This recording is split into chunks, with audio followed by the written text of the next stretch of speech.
सिद्धनाथ माता जोगेश्वरी दक्षिण काशी क्षेत्र मसवड, काशीचा कोतवाल श्री सिद्धनाथ महाराज या नावाने ओळखले जाते आपल्या देवतेला. यांचे आगमन मूळ आपलं स्थान हिंदू धर्मियांचं आपले मूळ स्थान शिवालय महाशिवालय म्हणजे काशी नगरी. तिथे भैरव तिथून मसवड या ठिकाणी दक्षिण प्रदेश या ठिकाणी त्यांचं आगमन झाले. त्या ठिकाणी दक्षिण प्रदेश म्हणजे कोणता होता? दक्षिण काशी मध्ये येणारा खरसुर्ली, मसवड, सोनारी या ठिकाणी तिन्ही मंदिर आहेत श्री सिद्धनाथांची. आणि इथं आल्यानंतर त्यांचा पूर्ण प्रत्येक उत्सव सण साजरा एक धार्मिक पद्धतीने साजरा केला जातो. इथे कोणत्या कारणासाठी आलेले म्हणायचं? इथे राक्षसांचा संहार करण्यासाठी, नकारात्मक शक्तींचा संहार करण्यासाठी आणि भक्तांना कृपा आशीर्वाद देण्यासाठी आगमन झालं. त्यासाठी त्यांना काही युद्ध तप जप व्रत करावं लागले. तर त्यासाठी त्यांना एक आदिमाया शक्तीची ताकद हवी होती.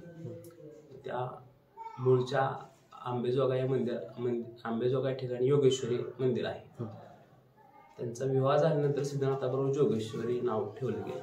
त्याच्या मधला विषय म्हणजे असा की ज्यावेळी श्री सिद्धनाथ काळभैरव यांना आदिमाया शक्तीची ताकद हवी होती त्यावेळी त्यांनी 64 योगिनी साधना सिद्ध केल्या. त्यात रज तम सत ह्या तिन्ही शक्त्यांचा संगम होता. त्यावेळी त्यांनी त्यांच्यापाशी साधना सिद्ध झाल्यानंतर काळभैरवांना साधना सिद्ध करून घेण्यासाठी त्यांनी त्या शक्त्या प्राप्त केल्या. कारण की त्यांना गरज होती आसुरी शक्तींना संहार करण्यासाठी, आदिमाया शक्तीची गरज होती. त्यावेळी सिद्धनाथ काळभैरव यांनी साधना सिद्ध झाल्यानंतर त्यांचं नाव भैरवांचं सिद्धनाथ ठेवलं गेलं. मग त्यांना विवाह करावा लागला त्यांच्याशी, त्या शक्त्या आपल्यापाशी स्थायी ठेवण्यासाठी. म्हणून त्यांचं काळभैरवाचं नाव सिद्धनाथ ठेवले. आता त्या साधना करून त्या 64 योगिनी साधनांच्या आधारावरती त्यांचं नाव सिद्धनाथ ठेवलं गेलं. म्हणजे काळभैरवाचं रूप. मूळ काळभैरव. जेवढे आता खंडोबा, ज्योतिबा असतील, परत मस्कोबा बेरचा असेल, सिद्धनाथ असतील, ह्या मूळचं काळभैरवच आहेत. आणि ज्या लोकांना कुलस्वामी माहीत नसतो त्यांनी गोंधळून न जाण्यापेक्षा काळभैरव उपासना केली का ती उपासना त्यांच्या कुलस्वामीकडून पोचली जाते.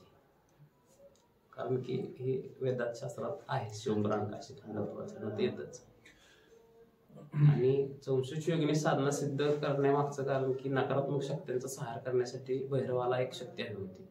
म्हणून त्या शक्तींचं हे केल्यानंतर त्यांच्या भैरवाचं नाव सिद्धनाथ ठेवलं गेलं. त्यांचा विवाह जोगेश्वरी माझ्यात लावला. मूळची मूर्ती काळभैरवाचीच आहे. काळभैरवाची. पण ह्या मूर्त्या दोन्ही तोडून नाहीत की कारण की जोडून नाहीत की ती भैरवाची मूर्ती आहे. ते पायामध्ये देवीच्या काय तोडा आहे. आता ही आज शनिवार आहे त्यामुळे शेषनागाची पूजा बांधते. अच्छा, मला एक विचारायचं, आता इथं आमच्या माने वडिलांचा नागकन्याचा आहे जोगेश्वरी माता. जोगेश्वरी माता ही नागकन्याचा आहे. नागकन्याचा आहे का? मगाशी थोडक्या भाषेत सांगण्यात आले की देवांनी संहार करण्यासाठी कसं आदिमाया शक्तीचा मदत घेऊन सगळ्या गोष्टी केल्या.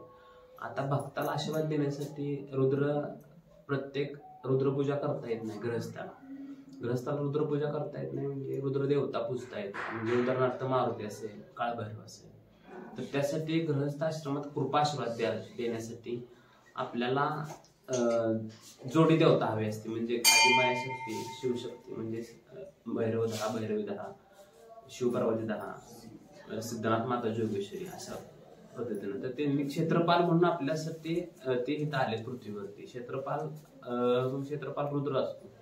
त्यांनी गृहस्थ आश्रमाच्या भक्तांना आशीर्वाद देण्यासाठी सुद्धा विवाह योग साधला. म्हणून सिद्धनाथ माता जोगेश्वरी अशा मूर्ती आपण देवघरावरती आपण मारुतीला पूजू शकत नाही देवाऱ्यावरती. कारण की आपण स्त्रिया पूजू शकतात किंवा पुरुष पूजू शकतो. आपण गृहस्थ पूजू शकत. पूजण्यासाठी फक्त आपण कुलस्वामीच पूजू शकतो. कुलस्वामी म्हणजे सिद्धनाथ माता जोगेश्वरी किंवा इतर देवतांचं जोड असते अशा हा. पद्धतीने आपण पूजा करू शकतो. पूजा करू शकतो बरोबर. हा, हे पूजेचा एक भाग सांगितला आणि कृपाशीर्वाद जोडी देवतेचा असावा हा म्हणून आपण गृहस्थात कुलदेवता प्रथम स्थान देतो आपण कुलदेवताला आणि कुलस्वामीला. ओके कारण की आदी मायाशक्ती शिवशक्ती यांचाच आपल्याला आशीर्वाद प्रथम हवा असतो. बरोबर. नंतर मग गृहस्थ म्हणजे संन्यासांचा गुरूंचा हा काही वडील प्रथम असतात नंतर गुरु नंतर आणि कुलस्वामी. हा अशा पद्धतीने आपण कृपाशीर्वाद हे मूळचा सनातन धर्माच्या नियमानुसार घ्यावा. तुलसी विवाह दिवशी सिद्धनाथ आणि माता जोगेश्वरी यांचा विवाह संपन्न केला जातो आणि देव दीपावलीला सिद्धनाथ माता जोगेश्वरी यांची मसवडे या नगरीमध्ये यात्रा भरवली जाते. महाराष्ट्रातून बरेच ठिकाणाहून भाविक भक्त मसवड ठिकाणी या यात्रेत सहभागी होतात. त्यावेळेस काठी सासणे काठी असतील देवाच्या प्रतीक असतील जेवढ्या गाव प्रत्येक गावांचा मान असतो त्या पद्धतीनं मसवड्या रथोत्सवात सामील होतात. त्यामध्ये कोपर्ड्याच्या काठीचा मान आहे, पालखीला दैवड्यांचा मान आहे, रथावरती राजांचा मान आहे, परत आमच्या गुरु पुजारी सालकर यांचा मान आहे. सिद्धनाथ माता जोगेश्वरी यांना रथावरती भ्रमण पूर्ण नगर प्रदक्षिणा करण्याचा, आमच्या माळी समाजाचा गावकऱ्यांचा संपूर्ण सर्व इतर मसवड या ठिकाणी सर्व जो समाज आहे प्रत्येकाचा मान या मसवड नगरीमध्ये यात्रामध्ये आहे सर्व समाजांचा. त्यामुळे सर्व लोक एकत्र येऊन प्रेमाने गुणागोविंदाने आनंदाने मसवड यात्रा आनंदाने पार पाडली जाते.